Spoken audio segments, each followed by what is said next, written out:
So much, sir. And now, editor Sharad Garu, is he here? No? Okay.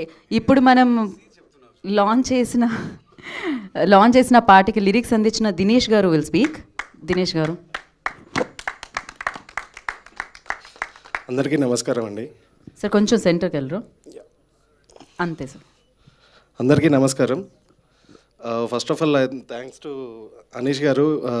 ఆయన నాకు situation చాలా చెప్పే విధానం చాలా బాగా నచ్చుండే. ఆ సిట్యువేషన్ కూడా చాలా కామెడీగా, లైక్ అంటే అమ్మాయి సైడ్ నుండి హీరోయిన్ గారి నుండి వచ్చే స్వీట్గా ఉండేట్టు, వాళ్ళ ఫాదర్ నుండి పడే కొంచెం ఘాటు, అవి రెండు మిక్స్ చేసి ఈ సాంగ్ రాయడం జరిగింది. అండ్ మీ అందరికి కూడా నచ్చుద్దని నేను అనుకుంటున్నాను. Thank you so much. Thank you అండి. నాట్యరంగ గారు, యాక్టర్ నాట్యరంగ గారు మాట్లాడతారు.